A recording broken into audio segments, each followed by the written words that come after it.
ओम शांति।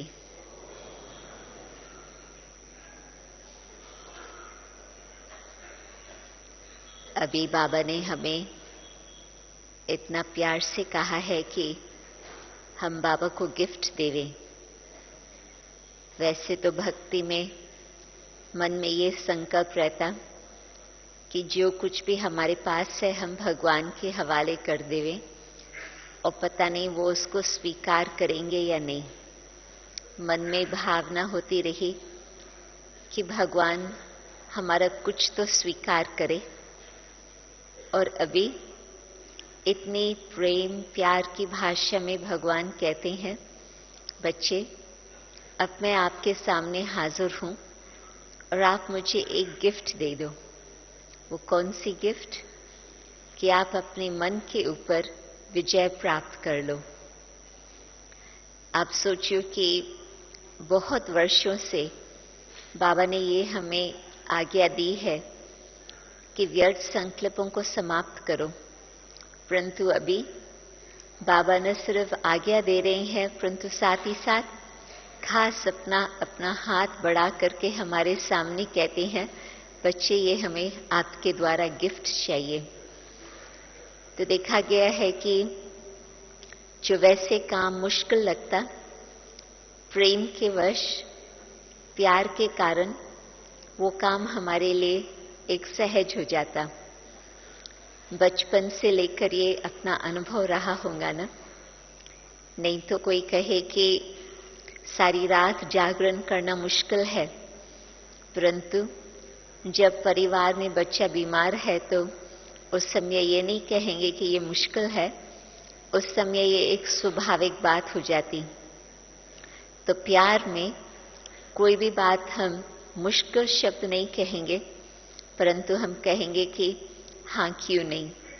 तो अब जबकि बाबा ने और खास फिर 18 जनवरी पर ही यही कहा है कि बच्चे मुझे आपसे कुछ और नहीं चाहिए, आप मुझे अपना मन दे दो, मन पर जीत प्राप्त कर लो। गीता में भी यही शब्द आते हैं कि आपका तन नहीं चाहिए, आपका धन नहीं चाहिए, आपका मन चाहिए।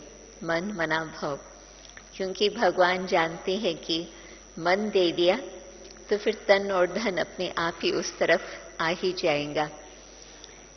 तो हम सोचते हैं कि इतने वर्षों से बाबा ये हमें कहते रहे हैं, परंतु अब वो घड़ी आई है कि यदि हम ये काम अपने लिए नहीं करेंगे तो फिर आगे चल बहुत कठिन समय आ सकता।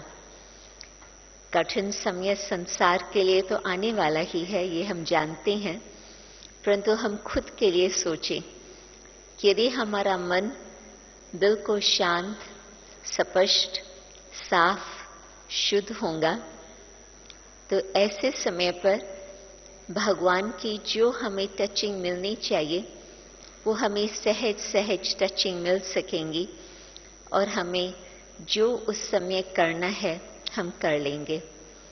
यदि उस समय मन के अंदर अनेक प्रकार के और संकल्प चल रहे होंगे तो जो वहां से हमें प्रेरणा मिलनी चाहिए, जो टचिंग मिलना चाहिए, जो सिग्नल मिलना चाहिए, हम उस सिग्नल को पकड़ नहीं सकेंगे।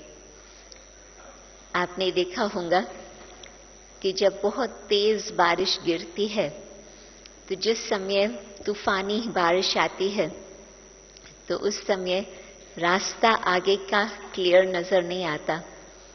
आप गाड़ी चला रहे होते या आप गाड़ी में बैठे हैं, कोई और चला रहा है, तो भी आपको विंडस्क्रीन से नजर आएगा कि इतनी तेज बारिश है जो हम आगे चल ही नहीं सकते हैं। कहां कहां तो गाड़ी रोक ही लेना होता। लंदन में आजकल अभी तक सर्दियां चल रही है, परंतु दिसंबर मास में 3-4 सप्ताह तक खूब सारी बर्फ गिरती थी, स्नो गिरती थी। तो जिस समय गिरना शुरू होता था और वो हवा से आती थी, ऐसे आती थी जो हमें पता ही नहीं चलता था कि आगे का रास्ता कहाँ पर है। तो इसी तरह से जब हमारे मन में अनेक प्रकार के व्यर्थ संकल्प चलते हैं तो आगे का रास्ता क्या है हमें नजर नहीं आ सकता। तो हम ठीक रास्ते पर चल रहे हैं नहीं चल रहे हैं पता नहीं चलता। और यदि रास्ते पर आप चल पड़े और बाद में आपको पता चले कि ये ठीक नहीं था, तो आप सोचो जब तक तो आप और आगे बहुत बढ़ गए। उसमें आपका टाइम, आपकी एनर्जी, सब कुछ आपकी कितनी शक्ति खत्म हो गई उस बीच के अंदर। और जिस स्थान पर आपको पहुंचना था आप वहां तक भी नहीं पहुंच पाए। या ये भी आप सोचो कि आपने टांकी अपनी पानी से भरवा ली है घर में और आप तो समझ रहे हैं कि अभी 2 दिन ही तो हुए हैं टांकी भरी है, तो अभी तक तो सब कुछ ठीक चलेगा, खूब सारे गैलन्स पानी के टांकी में है। परंतु आपको ये पता न पड़े कि कहां पर किसने नल का खोल के छोड़ दिया, तो फिर मुश्किल से टांकी भरी, परंतु फालतू किसने नल का खोल के छोड़ दिया तो आपका पानी वहां ही सारा बह गया। तो जिस समय आपको पानी की जरूरत है आप क्या कहेंगे? पानी कहाँ चला गया? पानी तो है ही नहीं, अभी थोड़े दिन पहले ही हमने सारी टांकी भरवाई थी, अभी कहाँ से हम पानी लाएंगे? इसी तरह से योग के द्वारा हम शक्ति अपने में भरते हैं। शक्ति भरना कोई इतना सहज नहीं होता, परंतु मैं विधे ही इस देह से न्यारी आत्मा हूं, शिव बाबा निराकार विधे ही ज्योति स्वरूप है। हमने अपनी बुद्धि की तार उसके जोड़ रखी और उससे हमें शक्ति मिलती रही, तो वो तो सारे दिन में 24 घंटों में कितना समय हम इस तरह का योग लगाते। मन जाता बाबा की तरफ, फिर और तरफ जाता, फिर हम धीरे धीरे उसको वापस लौटाते हैं, तो ये तो खेल चलता रहता।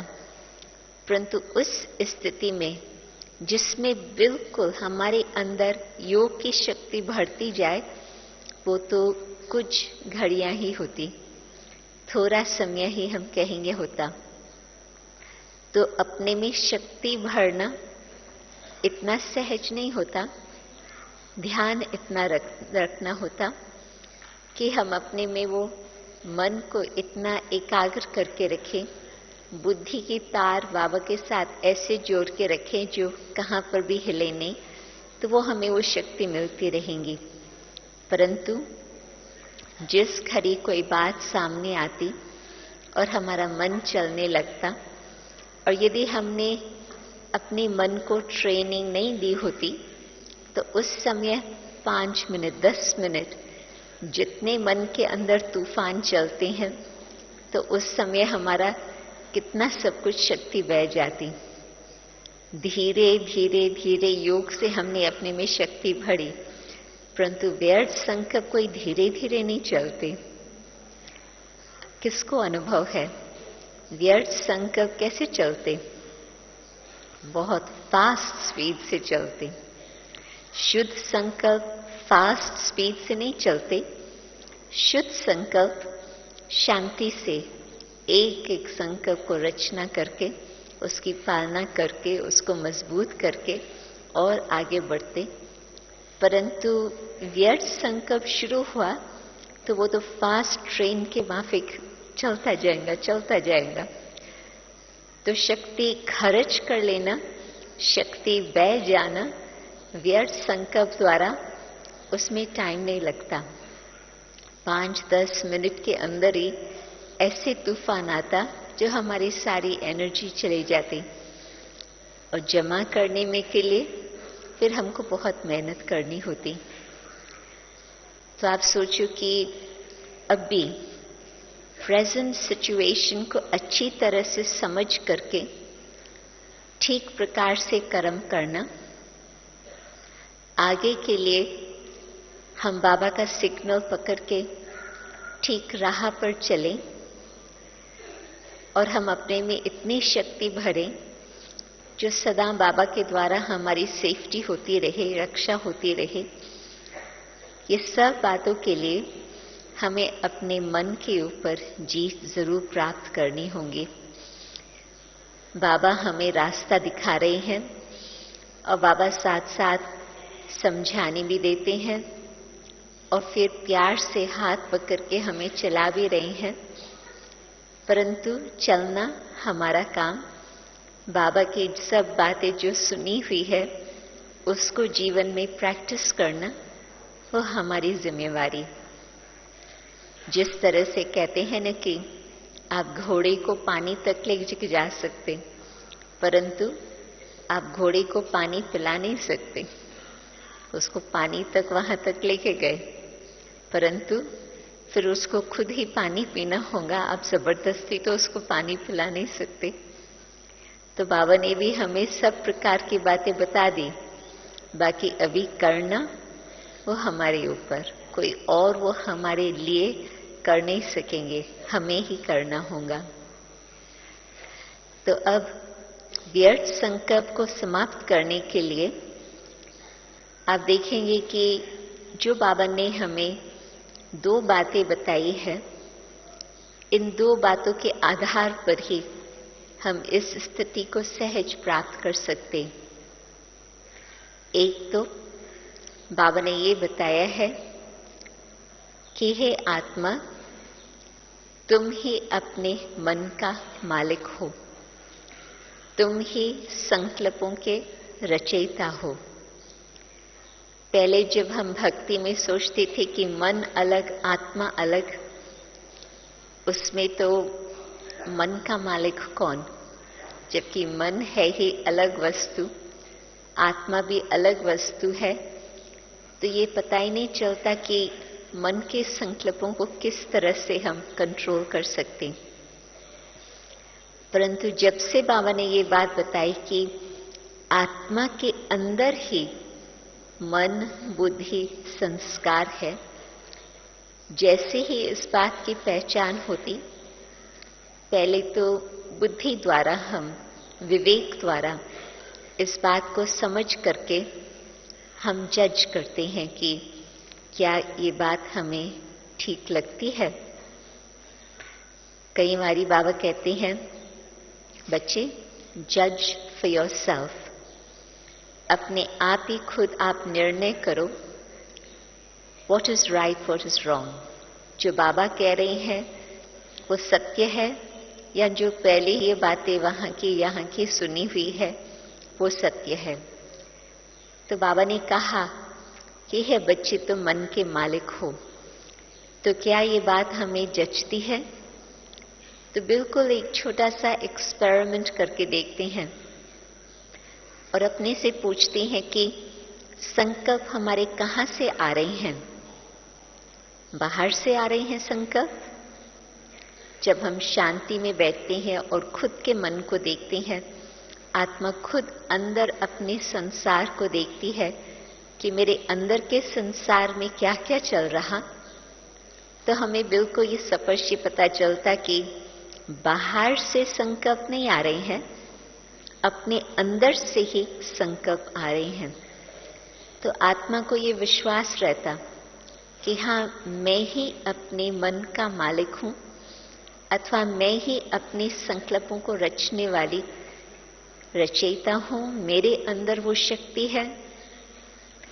तो पहले दिन ही बाबा ने ये हमें वरदान दे दिया, जैसे ही हम बाबा को पहचानते हैं और दिव्य बुद्धि की बाबा के द्वारा प्राप्ति होती, तो दिव्य बुद्धि समझ सकती कि हाँ, मैं मन का मालिक हूं। इस बार बाबा ने बहुत अच्छी बात कही। वैसे तो हम ये सदा कहते हैं कि बुद्धि है मन का लगाम, घोड़े का काम है भागना और लगाम का काम है उसको ठीक रास्ते पर चलाना।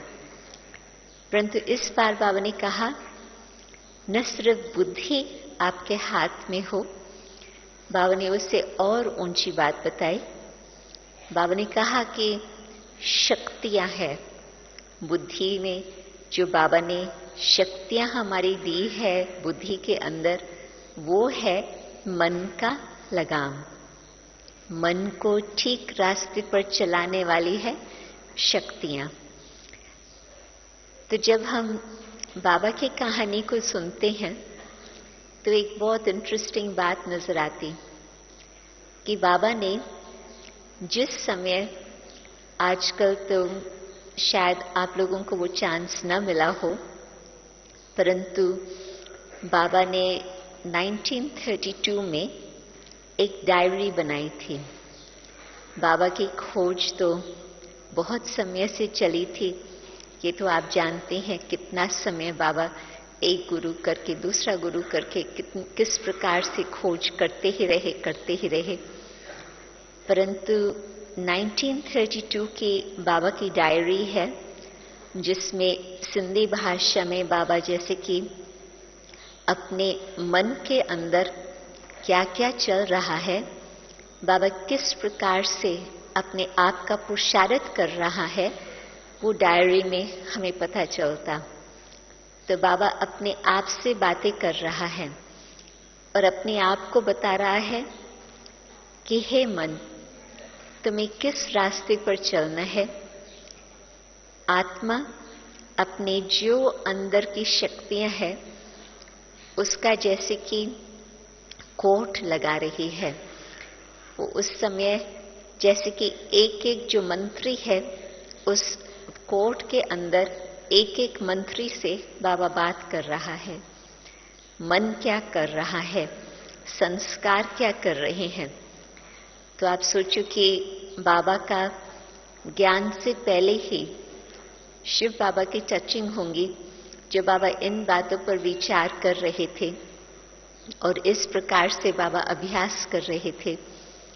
तो आज जो बाबा हमें कहते हैं कि बच्चे अपना चार्ट रखो, तो एक तो हम ये सोचें, जो बाबा ने उस समय चार्ट के लिए कहा था, वैसे तो बाबा ने 31 दिसंबर पर 15 दिन के लिए हमें चार्ट लिख रखने के लिए कहा। तो मैं ये भी देखती हूँ कि पहले बाबा ने चार्ट के लिए कहा, फिर बाबा ने मन जीते जगत जीत के वरदान के लिए कहा। तो जो 15 दिन के अंदर चार्ट के लिए बाबा ने कहा, उसमें खास एक ही बात कि आप देखो कि 1 सेकंड के अंदर आपका मन शिव बाबा के याद में एकाग्र हो सकता। 1 सेकंड अभी वो ड्रिल करते हैं।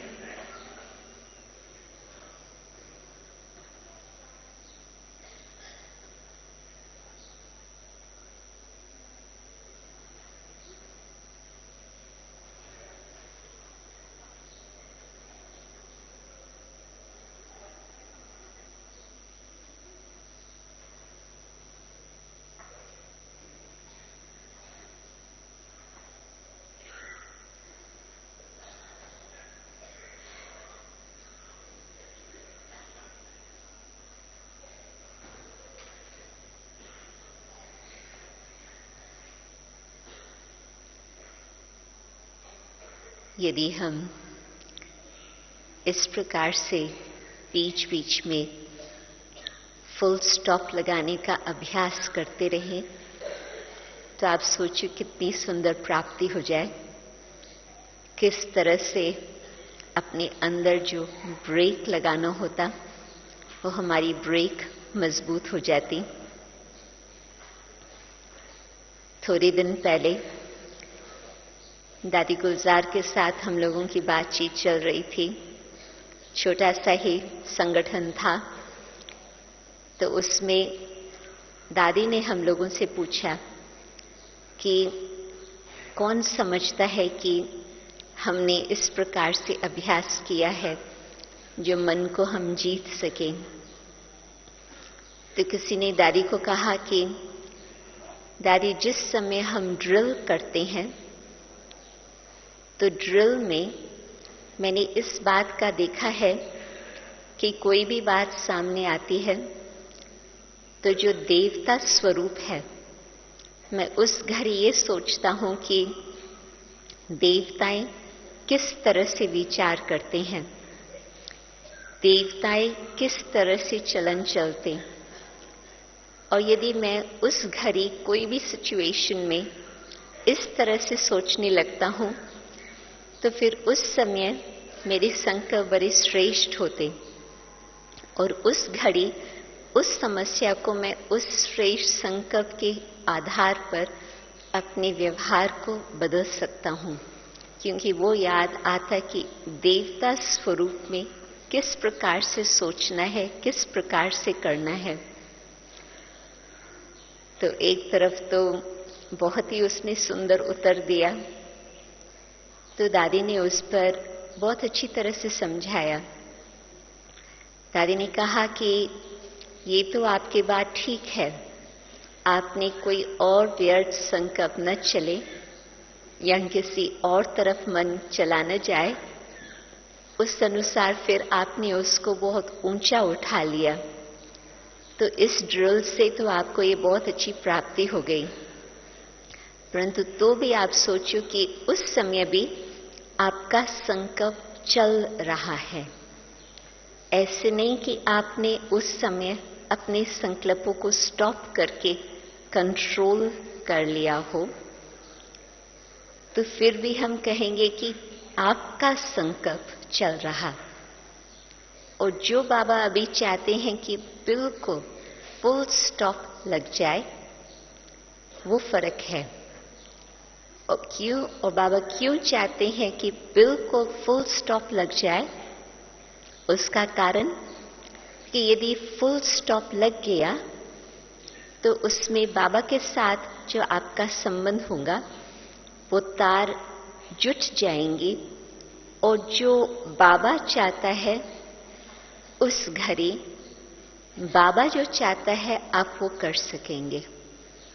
नहीं तो आपने अपने हिसाब से तो अच्छे संकल्प रच करके अपने व्यवहार को उस अनुसार किया, परंतु अपने हिसाब से किया।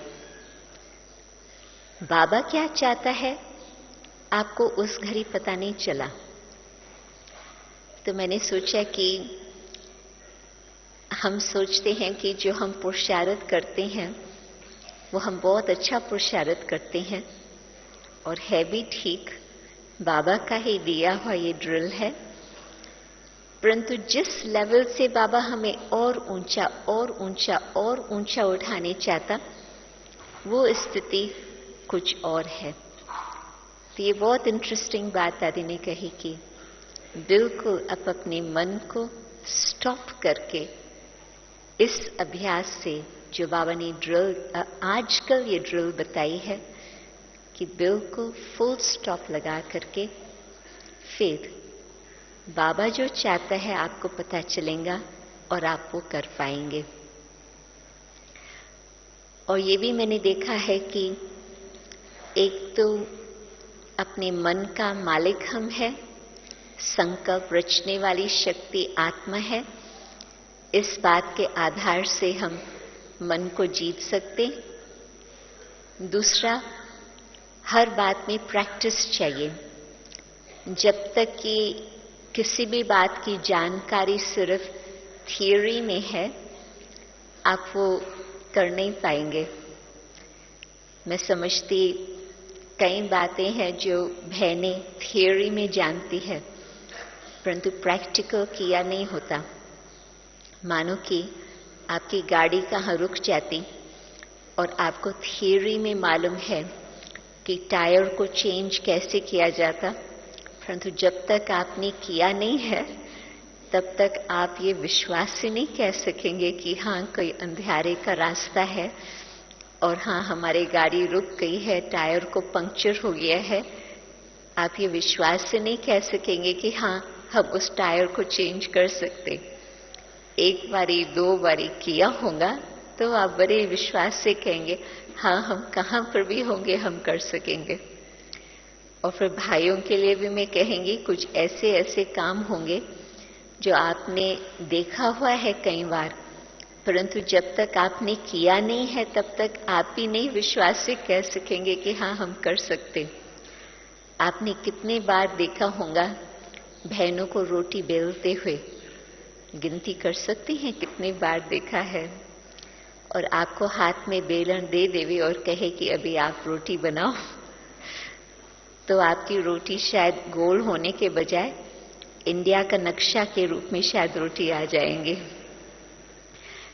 तो कहने का मतलब कि थियोरी में जानना अलग बात होती और प्रैक्टिस करना, कोई सिंपल बात हो, कोई मुश्किल बात हो, कुछ भी हो, परंतु हर बात में जब तक हमने अपने हाथों से उस बात का अभ्यास नहीं किया है, तब तक हम खुद में विश्वास नहीं रख सकते कि हाँ हम कर सकते।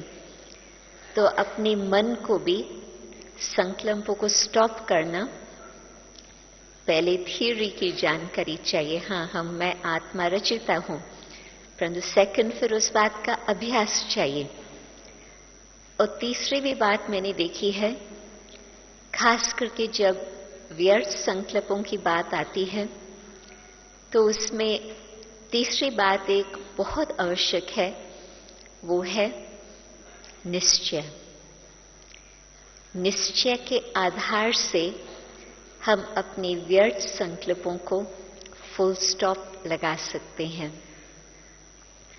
अभी थोड़ा समय पहले दादी जानकी को लंदन में आना था और उस घड़ी अचानक ही दादी की तबीयत कुछ ऐसे हो गई, मैं यहाँ भारत में ही थी, तो 2 तारीख में भारत से निकल रही हूँ और मुझे मालूम है कि दादी कल, वैसे उसी दिन दादी को निकल के विदेश जाना था, परंतु दादी नहीं जा सकी। तो उस समय तो कोई इस तरह से संकल्प नहीं चले, क्योंकि यही भावना थी कि दादी जी की तबीयत जल्दी ठीक हो जाए, और मालूम था कि ट्रैवलिंग से कोई जल्दी ठीक होने वाली नहीं है, परंतु ट्रैवलिंग हो भी नहीं पा रही थी उस समय। परंतु थोड़े दिन बाद में दादी ने फोन किया लंदन में और ये प्रश्न पूछा कि आप समझते हो ना कि हर बात में कल्याण है? तो मैंने दादी से पूछा कि दादी कारोबार तो ठीक चल रहा, बाबा की मदद से, आपकी मदद से ऐसे सिस्टम आपने बनाई है जो कोई कारोबार रुकी नहीं, सब कुछ ठीक चला, परंतु हम कैसे सोचे कि इसमें क्या कल्याण है? दादी आप बताओ कि कल्याण इसमें क्या रहा? कारोबार ठीक चले वो अलग बात है, परंतु कल्याण क्या था इसमें? तो दादी जी चुप हो गए।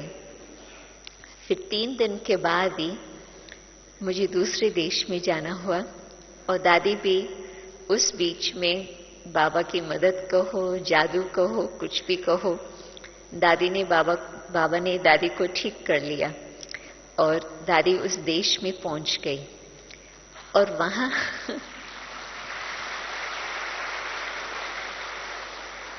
प्रैक्टिकल अभी की ही जनवरी मास की ही बात है, तो 11 तारीख जो वहां पर एक विशेष कार्यक्रम हो रहा था, तो वहां पर दादी हाजिर थी।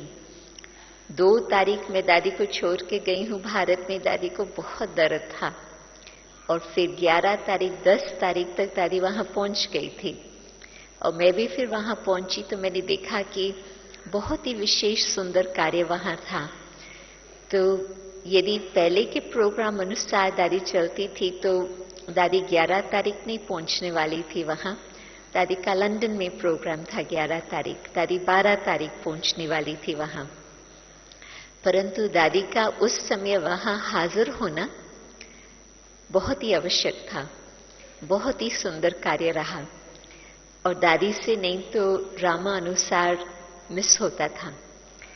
तो उस घड़ी मैंने सोचा कि न सिर्फ हम ड्रामा को स्वीकार करें और कहें कि हाँ कोई बात नहीं, परंतु वास्तव में इसमें कुछ कल्याण है कि प्रैक्टिकल मैंने अभी फिर देखा। ये फर्स्ट टाइम देखने की बात नहीं है, कई बार ऐसे हमने देखा है, परंतु ये अभी अभी का अनुभव प्रैक्टिकल मैंने देखा कि कितना उसमें कल्याण था कि दादी लंदन नहीं आए और उसके बजाय दादी इस देश में पहुंची। तो मैं देखती हूँ कि हर बात में जैसे हमें प्रैक्टिकल प्रूफ मिलता जाता कि ड्रामा कल्याणकारी है, जबकि बाबा कल्याणकारी है, तो हर बात में ड्रामा कल्याणकारी है, उससे हमारे कभी भी व्यर्थ संकल्प नहीं चल सकते। क्यों, क्या, कैसे, कब, ये प्रश्न समाप्त हो जाते हैं। तो जो हमारी एनर्जी नहीं तो खर्च हो जाती है इन संकल्पों में, क्यों, क्या, कैसे, फुल स्टॉप। अभी हमें पता ना भी हो कि क्या कल्याण है, परंतु कल्याण जरूर है, और समय अनुसार जैसे ड्रामा की सीन आगे बढ़ेंगी उसमें हम कल्याण देखेंगे अवश्य ही। तो ये 3 बातों के आधार पर हम अपने मन को और मजबूत बना सकते हैं ताकि हमारे संकल्प व्यर्थ न चले। 3 बातें याद है ना? आत्मा मालिक रचयिता, दूसरा फुल स्टॉप लगाने का अभ्यास, और तीसरा निश्चय। और निश्चय को आप और मजबूत करते जाएं। जो आपके जीवन के अनुभव है वो आप देखते चलो कि बाबा की किस तरह से आपको मदद मिल रही है। तो आप जितना उसको याद करेंगे, क्योंकि एक तरफ हम कहते हैं मन, दूसरी तरफ कहते हैं बुद्धि, तीसरी तरफ संस्कार, और बाकी और भी हमारे अंदर पास्ट की मेमोरीज जो समाई हुई है, जिसको कई बार हम कहते हैं चित्त पर जो बातें हमारी छपी हुई है, वो बातें भी हमें स्मृति में आती है। तो मानो कि हमारे बुद्धि में अकल्याण की बातें स्मृति में है। कुछ नुकसान हुआ था, किसने गलत व्यवहार किया था, किसने हमें कुछ धोखा दिया था। तो अभी जो सिचुएशन हमारे सामने है वो अकल्याण की बातें हमारे सामने आएंगी तो हमारा मन और ही तूफान मचाएगा। परंतु उसके अलावा, उसके बजाय जब से हम बाबा के बने हैं और ज्ञान मार्ग पर हम चले हैं, तो आपने देखा होगा कि कितने बार आपके जीवन में आपको ये विशेष अनुभव रहा होगा बाबा की मदद का, राइट? तो बाबा की मदद हमें किस प्रकार से मिल रही है, वो हम अपने चित्त पर, वो हम अपने मेमोरीज में उस बात को बिल्कुल छाप के रखें, ताकि अभी कोई बात हमारे सामने आए, अकल्याण की बात हमें भूली हुई हो, वो बात हमारे चित्त से मिटा देवे, और जो कल्याण की बातें हैं वो हमारे बुद्धि में हम साथ में रखें। अभी रिसेंटली एक और कहानी थी। एक बहन ने बाबा के कार्य के लिए कुछ अपनी बचत के पैसे भेजे थे, तो वो बैंक में नहीं पहुंचे। तो ये है नवंबर की बात। तो वो नहीं पहुंचे, कितने ईमेल्स भागते रहे, यहाँ से वहाँ से, यहाँ से वहाँ से। और फिर अभी जनवरी मास है, बहुत विशेष कल्याण का मास वैसे ही। तो 2 बाबा के बच्चे थे उस बीच में जिन्होंने अच्छी तरह से उस बात की खोज की और मदद की। तो वो फिर अभी वो सारे पैसे मिल गए, वो दूसरे किसी स्थान पर पहुंच गए थे, और उस बीच में जरूर कुछ बैंक को फायदा भी हुआ होगा। परंतु ठीक स्थान पर अभी आकर के जनवरी मास में थोड़े दिन पहले ही पहुंचे। तो बहन ने पूछा कि परंतु जो बीच में 3 मास पैसे गुम थे, तो उसका फिर क्या रहा? तो भाई ने उसको बड़ा अच्छा उत्तर दिया कि जो अभी का एक्सचेंज रेट था और अभी जो बैंक की इंटरेस्ट रेट है, उससे और ही फायदा हुआ। और प्रैक्टिकल ये सेकंड कहानी मैं जनवरी मास की बता रही हूं। और मैंने उस बहन की स्थिति को देखा। उस बीच में एक विदेशी बहन है, वो विदेश से ही भेज रही थी। तो मैंने देखा कि उसकी स्थिति बिल्कुल शांत चित्त थी। कोई उसको डर नहीं था क्या हो गया क्या हो गया, उसका फालतू चिंतन नहीं चल रहा था कि नुकसान हुआ नहीं। उसने अपने विश्वास के आधार से यही सोचा कि ठीक है, जो होगा वो ठीक है। मैंने सच्चाई से, सच्चे दिल की भावना से बाबा को दिया है, उसका फायदा ही होगा, कुछ नुकसान नहीं होगा। रियल। तो उसने वो भावना रखी और अपने मन के संकल्प को फालतू नहीं गंवाया, और उसका ये रिजल्ट अभी ही पता चला थोड़े दिन पहले। तो कहने का मतलब कि निश्चय के आधार से जो बात वैसे कोई भी बिगड़ने वाली है नहीं बिगड़ती, हमारी वो बात जरूर बन ही जाती। आप सोचो, भगवान में हम भगवान के लिए ये कहते हैं भक्ति में कि बिगड़ी को बनाने वाला, राइट। और खास करके शिव भोलानाथ भगवान के लिए यही कहते हैं। भक्ति में ये शब्द गीत में गाते हैं, परंतु किसका रियलिटी में वो अनुभव तो नहीं होता कि भगवान कैसे बिगड़ी को बनाने वाला है। वो जीवन की तो बात नहीं होती, ये सिर्फ मुख से आवाज की बात होती। परंतु अब जबकि हम बाबा के बच्चे बने हैं, रियली आप ये अपने लिए होमवर्क करो कि कितने बातों में आपने ये अनुभव किया है, कोई भी बात भगवान हमारी बिगाड़ने नहीं देता। बिगड़ी को बनाने वाला बाप हमारा साथ है। तो हम सिर्फ वो विश्वास रखें और अपने मन को हिलाएं नहीं। क्या होता कि भगवान को जो अपना कार्य करना होता, हम अपने मन को इधर उधर हिलाते हैं, तो फिर जो काम वो बन रहा है वो बन नहीं पाता। हम अपने मन को शांत रखें और भगवान जो कार्य करने चाहता है वो अपने आप हो ही जाता। ये है रियल। तो ये तीसरी बात, अपने विश्वास को और हम मजबूत बनाते जाएं, ताकि कोई भी सीन में हम ये न सोचे कि ये क्यों हुआ या ये कैसा होगा, परंतु ठीक हो रहा है और जरूर और ही अच्छा होगा। एक और प्रश्न मैं उठाती हूं, और वो प्रश्न है कि अच्छा चलो, हम अभी अपने मन के संकल्पों को कंट्रोल कर रहे हैं, सीधे राह पर चला रहे हैं, परंतु आखिर भी सिर्फ कंट्रोल करने की बात नहीं आती, सिर्फ अपने संकल्पों को मैनेज करने की बात नहीं आती। आखिर भी तो वो स्थिति चाहिए जो हमारे संकल्प सदा ही बड़े श्रेष्ठ, बड़े ऊंचे रहे, जिसमें कोई हमें सोचना न पड़े कि व्यर्थ न चला जाए। तो वो किस आधार पर हमारे संकल्प उत्पन्न होते हैं, थोड़ा वो सोचें। तो हर एक को, बाबा के बच्चे बैठे हैं तो उनको मालूम है फर्स्ट डेज लेसन का, कि संकल्पों की उत्पत्ति होती है संस्कारों द्वारा। तो ये भी रियल बात है कि जब तक कि हमारे संस्कार मिक्सचर संस्कार है, तब तक हमें संकल्पों के ऊपर इतना ध्यान रखना पड़ता। और जब हमारे संस्कारों का परिवर्तन हो गया होगा, तो फिर हमें कोई सिर्फ अपने संकल्पों को कंट्रोल करने की बात नहीं रहेंगी। फिर तो ऑटोमेटिकली हमारे अच्छे प्रकार के संकल्प चलेंगे, मन हमारा कहीं और तरफ जा ही नहीं सकेगा।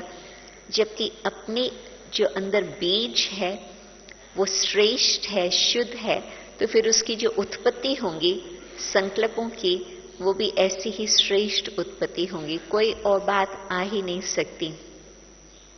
तो दूसरा प्रश्न ये है कि साथ साथ न सिर्फ हम अपने मन के संकल्पों को कंट्रोल करें, परंतु हम अपने संस्कारों को परिवर्तन करते जाएं। तो संस्कार परिवर्तन के लिए भी आज का जो बाबा हमें ये बात बता रहे हैं कि अभी फिर भी पुरुषार्थ करने का समय है, फिर भी सेवा करने की मार्जिन है। आगे चल करके किस तरह का समय आएगा वो तो बाबा ने पहले से ही बता दिया है, और संसार के समाचार से भी हमें पता चलता जाता कि और नाजुक परिस्थिति आती जाएंगी। तो अब हम जब तक कि वो पुरुषार्थ कर सकते अपने संस्कार परिवर्तन करने का, हम कहाँ तक वो पुरुषार्थ कर रहे हैं। तो उसमें भी दादी गुलजार जी के साथ कुछ अच्छी प्रकार की लेन देन रही संस्कार परिवर्तन की। तो उसमें फिर दादी ने हम लोगों से ही पूछा कि आप लोग क्या युक्ति अपनाते हो, कौन सा तरीका यूज करते हो संस्कारों को चेंज करने का। तो एक बात ये निकली कि अपनी बुद्धि को सदैव दिव्य बुद्धि की स्थिति में रखें। आपने देखा है कि जैसे मुरलियों में आता, आज भी मुरली में था कि जब अपनी स्मृति होती तो फिर हर प्रकार से बात ठीक होती, और जब बुद्धि विस्मृति में चले जाती तो माया से हम हार खा लेते हैं। बस स्मृति और विस्मृति का खेल, स्मृति से जीत और विस्मृति से फिर हार। तो स्मृति हमारी सदा बनी रहे, उसके लिए इतना बुद्धि हमारी दिव्य हो। जिस दिव्य बुद्धि में अथवा तीसरे नेत्र से हम कुछ और चीज न देखें, हमारी वो तीसरा नेत्र अथवा दिव्य बुद्धि थोड़ी कम हो जाती है अथवा हम भूल जाते हैं, तो दो आंखों से हम देखने लगते हैं, तो फिर हमारे पुराने संस्कार फिर से उत्पन्न होते और व्यर्थ संकल्प चलने लगते। परंतु हम अपनी बुद्धि को दिव्य बना करके रखें और सदा हम तीसरे नेत्र से देखें, तो जो हमारे श्रेष्ठ ओरिजिनल संस्कार है वो इमर्ज होते रहेंगे और कोई बात इमर्ज ही नहीं होंगी। तो हम अपनी बुद्धि को इतना ध्यान रखें, जैसे बाबा ने कहा मुरली हमारी मिस न हो, क्योंकि मुरली है हमारी सदा हमारा तीसरा नेत्र खुला रहे, उसके लिए साधन। नहीं तो एक दिन भी मुरली मिस करते हैं तो सवेरे क्या होता कि जो फिर से ये आंख हमारी बिल्कुल खुल जाए और हम उस अनुसार रास्ते पर चले, वो नहीं हो पाता। परंतु सवेरे सवेरे ही योग में बैठे, बाबा को देखें और फिर बाबा की मुरली सुने, तो दिव्य बुद्धि हमारी इतनी रिफाइन होंगी, जो स्मृति रहेंगी और पुराने संस्कारों को हम यूज नहीं करेंगे, तो फिर हम अपने श्रेष्ठ संस्कार की इमर्ज करके उस अनुसार चलेंगे, तो हमारे व्यर्थ संकल्प का प्रश्न ही नहीं होगा। तो अपने संस्कारों का परिवर्तन करते चलो, उसको ही आप इमर्ज करो कि हमारे दिव्य संस्कार कौन से हैं। क्योंकि ये भी हम जानते हैं कि आत्मा के अंदर वो आदि अनादि संस्कार समाये हुए हैं, परंतु अभी जो थोड़े समय की जो धूल चढ़ी हुई है, उस धूल के कारण वो बात हमारी मिस हो जाती। परंतु उस धूल को मिटा करके बस वो नेत्र को साफ करके खुला रखो, तो फिर आपको बिल्कुल पता चलेगा कि कौन से संस्कार हमें यूज करनी है और उस अनुसार हमारे मन में किस प्रकार के संकल्प आ रहे हैं। तो संस्कार परिवर्तन के लिए जो बाबा ने बातें बताई है, न सिर्फ योग पर ध्यान रहे, न सिर्फ ज्ञान का हम इंटरेस्ट रखें और मनन चिंतन करें, परंतु साथ साथ अपने जीवन की धारणाओं पर भी इतना अटेंशन रहे, तो संस्कार परिवर्तन हमारा होता जाएगा। ये भी इंटरेस्टिंग बात है। योग पर ध्यान है, ज्ञान पर भी ध्यान है, परंतु साथ साथ उन दोनों बातों का हमारे जीवन के कर्म के साथ कनेक्शन क्या है, वो हमारी बात मिस न हो। जीवन अलग, ज्ञान और योग अलग, ऐसे नहीं। परंतु ज्ञान योग के आधार पर तीसरा नेत्र दिन भर हमारा खोला रहे, उस अनुसार हमारा कर्म चले, तो फिर हमारे वो श्रेष्ठ संस्कार मजबूत होते जाएंगे, तो हम व्यर्थ संकल्पों से मुक्त रहेंगे। मन मजबूत का मतलब क्या?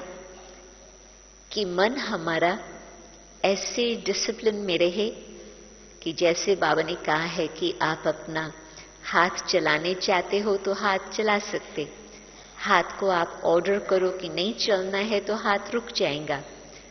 तो मन भी हमारा ऐसे हमारी जैसे स्थूल कर्म इंद्रियां हमारी चलती है, मन भी हमारा सूक्ष्म इंद्रिया है, हम उसको इस तरह से चलाएं। बस मैं बाबा की बच्ची आत्मा, शिव बाबा और अपना घर, अपनी बुद्धि को वहां पर एकाग्र करने चाहे तो हमारा मन इधर उधर न भागे, परंतु उसमें रहे। तो अभी 3 मिनट के लिए ऐसे ही अपने मन को मजबूत करके मन मना भाव की स्थिति में बाबा के याद में बैठते हैं। और जितना जितना आप ये ड्रिल अथवा ये अभ्यास करते रहेंगे, ये बिल्कुल मन को शांत करने का वो शक्ति आपको जमा होती रहेंगी। ओम शांति।